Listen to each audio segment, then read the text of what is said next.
joined by Janelle Julian, who's been in the association space for quite a bit and has a lot to tell us about comms and what we can be doing better as communications professionals or just anyone involved in the association space in general, and because that's where Janelle has spent the majority of her career. And I will let you kick it off for us here by just telling us a little bit about yourself and your background, Janelle. I came to the association space kind of by accident, honestly.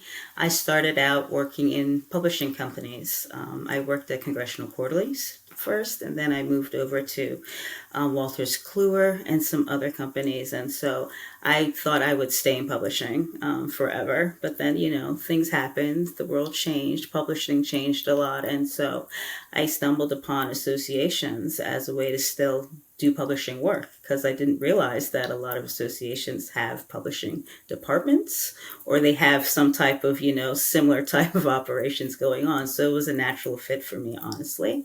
And I really enjoyed the fact that it allowed me a lot of opportunities, not just to stay doing on one thing. I got to work on a range of things. And so instead of just working on books, I was able to learn about magazine publishing at associations and working on newsletters. And so that expanded my range of communication skills and knowing how to write different audiences. And then that later morphed into web work, web design, and just building websites and trying to think about content that way, digital content, as that started to take off. So I found that it was a great timing at the time that I got into that, and that it just has helped my career going forward.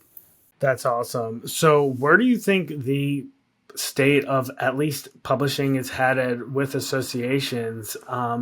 What have you noticed in the last 5 years or so, or the last year, to keep it even more recent? That where's this all headed? It's interesting. People still love content. They want content. And it's like it's not dying as people had kind of thought it would be. And I think associations have helped keep that alive. The members, they want knowledge, they want the information, they like to stay up to date.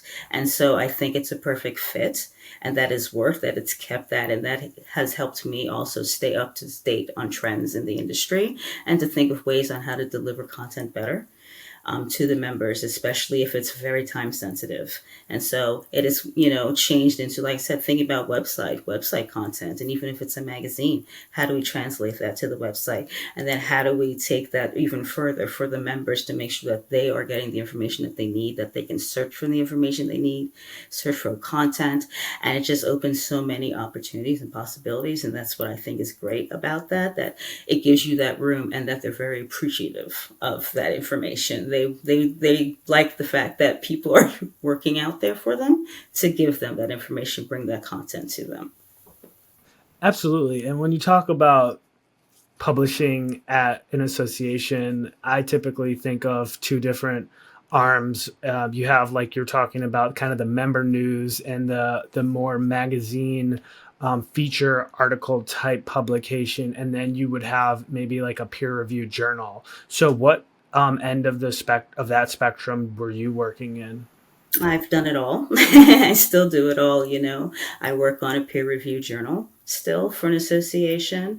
And at the time when I was working at an association, I did newsletters for them that focused on member news, but I also did newsletters that focused on bringing in new members and bringing and talking about just the industry as well to keep people up to date and not just members as a way to keep the organizations relevant and making sure that they were staying at the forefront of what was happening. A lot of times, as we know, it's been politically up and down, and it's going to continue to be that way too. And so that's impacting a lot of businesses right now. And so taking advantages of all of those type of media is, key right now.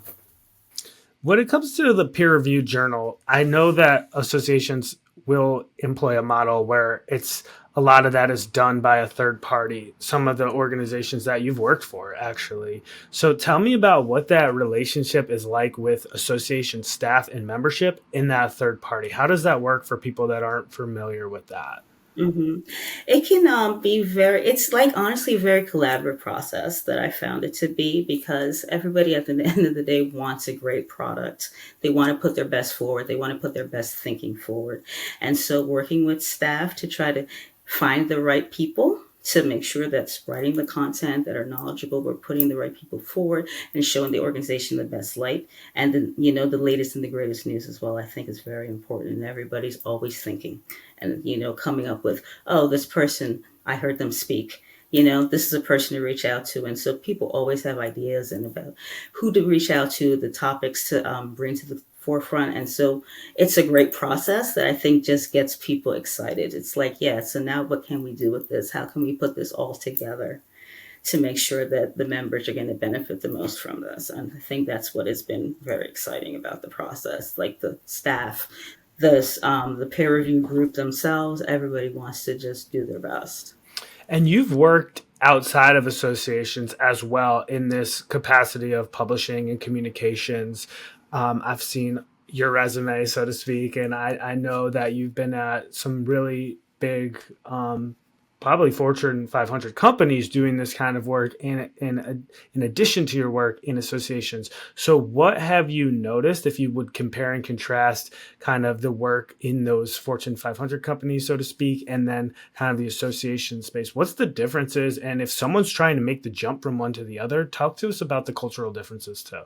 Hmm. Definitely working at the big publishing companies that I've been at, it's definitely has been more siloed. I would say that, to be honest. It's like you have your role and there really isn't much wiggle room to go beyond that. What I liked about association work when I got into that was that you could do so much more. And that's how I was able to learn more about the publishing industry. Actually, was leaving a publishing company to work at an association to gain that experience. And so that's what I would think is a huge difference, that the opportunities just seem to be a little bit more there. And I think just of the nature of the way associations are set up, you can dive right in, and you can't always do that at a publishing company. There could be a little more rigid sometimes because that's a lot going on and there's a lot of products being put out at once, and so there's just a lot of Q&A going on. But at an association, it's a little looser, and so I think it gives you that room to grow and to learn and to take the time to say, hey, you know what, I really enjoyed working as a book, but now I want to learn about magazines, or now I want to know what does it take to put together a newsletter on a weekly or a daily basis. And those are things that I learned that I would not have learned staying at a publishing company. If there is hopefully an untapped source of revenue inside there, where might that be? What are some of the strengths and opportunities of this segment of associations? I would still say that print is still there. Members still like getting that, tangible thing in the mail, and they enjoy it. And so the revenue there from ads is still there to be had. And that happens a lot. But I would also say take advantage of the website, of building a website that reflects the content as well, because that opens content streams and revenue streams as well, that you can be a little quicker and more nimble. And that's what I liked about it, and that was something that I had brought to the forefront at the associations I worked at. It's like, what, we can post things quicker on the website if it's in between cycles of a publication of a magazine, and you won't feel like you're not serving the members by not being able to get that information out in time. And so I would encourage people to keep taking advantage of that, of the technology that's out there, and even doing podcasts, thinking about doing that too. It's like interviewing people and putting that on the website, so you have a digital audio component as well, not just the written word. Definitely. I wanna talk about that too and come back to that, how people are using the multimedia approach in publishing right now in associations, and if they've had success or not. But I do want to ask, before we jump into that, what about some of the threats? Where are people running scared in this part of the association space? I would say it's just a lot of the information that's out there. You're not sure if it's real, what's trustworthy. And so I would think that for associations, if they stay true to that and feel like, members feel like, I'm coming here, I'm getting the information I need, and I know it's trustworthy, I think that is a good thing, because there's just so much information out there on every level that we know it's coming at you from everywhere. And people don't always have the time to sift through. And so you just want to be able to feel like this is a credible source, and that you can use that source, to get your work done or to quote, or you won't feel embarrassed by that. And of course, AI is a thing. And it's, we're still not quite sure how it's going to impact things, but it's changing things quickly. But I would say that people should be wary of the fact that AI can't replace everything when it comes to writing. Things still need to be checked, fact checked. You still need to do that work. But, there's ways to use it and to embrace that technology, and that people shouldn't be scared of that. Well, it sounds like the same thing that's a threat is almost a strength, because you're talking about misinformation, or, that's a big buzzword and can mean a whole lot of things, but we'll just call it an erosion of trust, maybe, in information. So if associations can continue to, push forward this narrative that they are the trusted source in this industry, because they have those decades or even centuries of brand equity that they can lean back on, that's also a strength. Am I onto something there? Yes, yeah, and I think if associations, if they aren't thinking that the way they should be, because again, people are paying their dues because they trust you. They could be spending their money elsewhere, and so they trust you. And if you don't get lose that trust, they will keep coming back and they will stay. They will read what you put out there and they will trust it and they will share it. That's the same thing I'm seeing out there for sure. And, as someone that is involved in the podcasting part of things with some journals out there, I've done some work, taking content from a peer reviewed publication and, taking that article and turning it into more of a, podcast discussion. What are you seeing out there in that? Yeah, I've seen that a lot, and it's starting to take root, which is exciting because, again, like I said, there's so many things you can do with the content. And even if it's just kind of just having a discussion online with it, and a lot of times these happen in forums, the member forums, this is where a lot of discussions happen. So it's kind of hoping to bring some of that discussion to the forefront so that other people see that there's a lot of thinking discussion going on. That's not just behind closed doors, I think would be a big deal into breaking that barrier. And then it gives people, the recognition that they deserve as well. Because at the end of the day, the associations want to help their members as well. It gives them their, the light, and it helps the association as well. And so that is something that I've learned is over the years working with them. It's like the whole public relations thing too, the angle to it. I'm always thinking about that and trying to make sure people think about that too. It's like, think about how you can, be the expert and make sure people know you're the expert and that they can come to you. And so if that means doing a podcast or, maybe doing a, like I said, some type of a discussion back in the day when it was Twitter, used to have those Twitter discussions that were live and that were great. I don't know if that'll come back, in some form, but that was great. And that worked with content for a while that was printed. So if that can come back in some shape, I think that would be a nice compliment as well. What is the biggest change that you've seen in this industry since you started and versus today? What is like shocked you, if anything? I would say it's just the technology has just increased the potential that's out there. Like it's like before you couldn't publish a book or anything pretty much without someone else's help. And nowadays you can do that on your own with a piece of software or just something that you look up online. It's really, really fantastic, and AI is propelling that. And so on the one hand, it's exciting that you can create something so quickly. But on the other hand, you just don't know what's out there, what's being created out there, and it needs to be vetted still. And I think people need to understand that still needs to happen on some level. That, it's great that you can do this, but somebody still needs to take another look at what you're producing to make sure it sounds right, it's on point, and that you're not going to get in trouble. Outside of your work in publishing, have you done a lot of like traditional other communications work? Yeah, working at some other nonprofits is how I got more involved with public relations and media relations. And again, it's been more of the news cycle in a sense. And so that's where I got that start. But I really found that I loved it and I enjoyed being on the other end in a sense. I started as a journalist, and then it was kind of interesting being the one reaching out to journalists and trying to pitch to them. So it gave me a unique perspective on how to approach them, because it's like, I get it, I've been there before.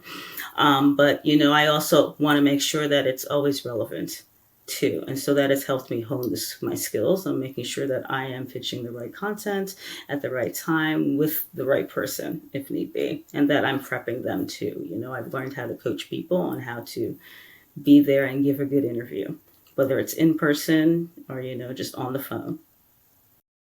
And you were obviously worked some time as a journalist, like we've mentioned, before transitioning into these roles. Have you always been around the Beltway area?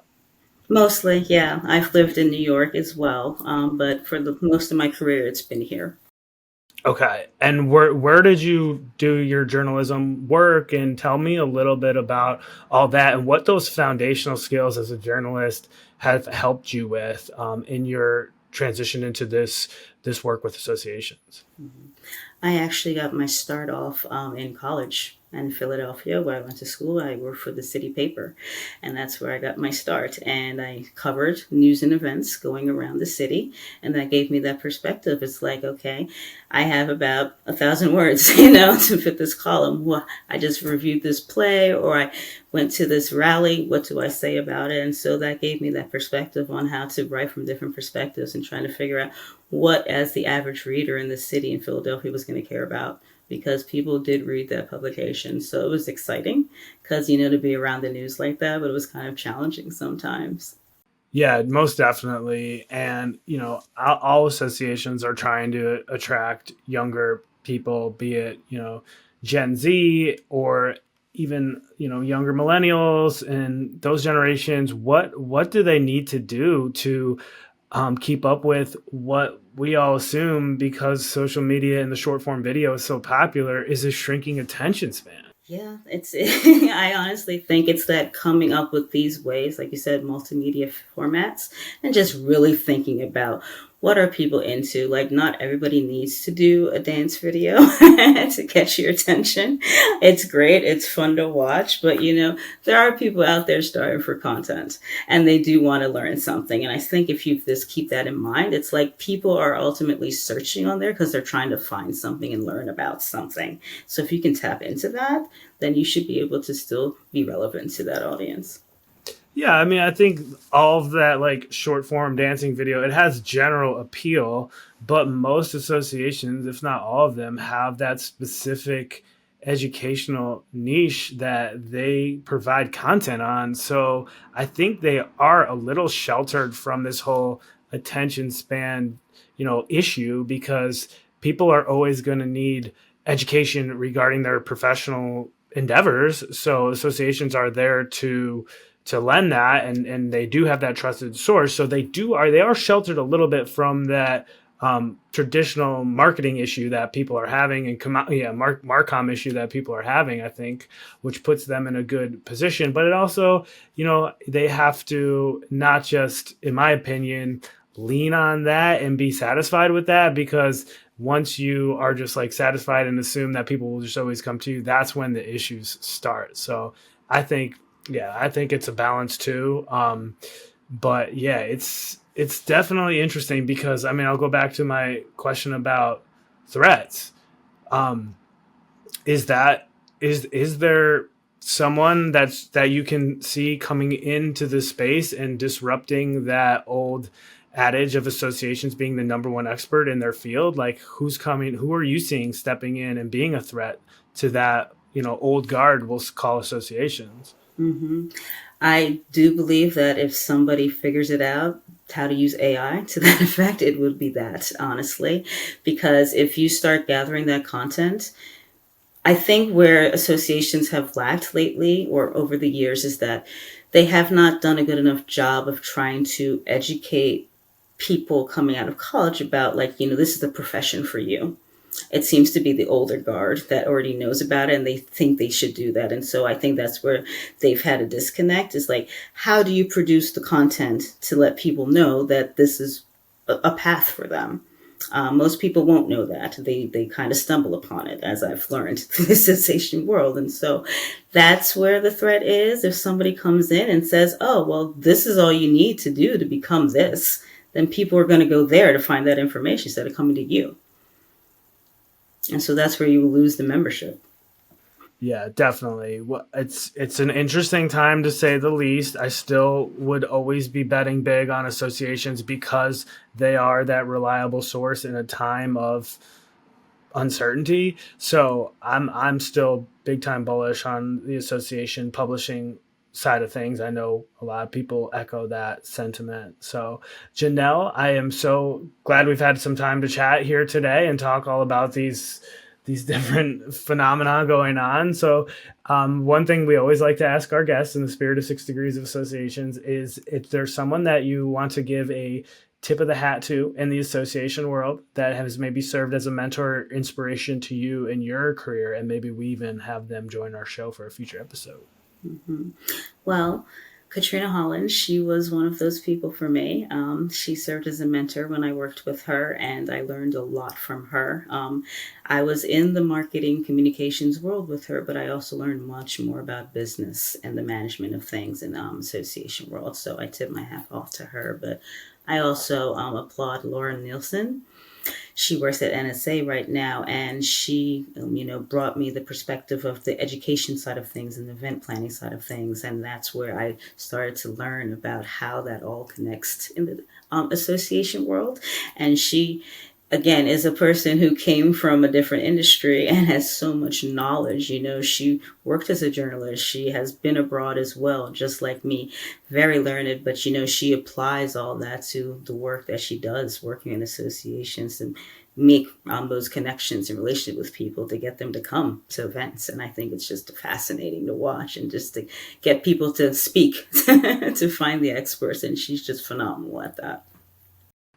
Janelle, this has been an amazing discussion. Thank you again so much for your time today. And also thank you for those two amazing people and names.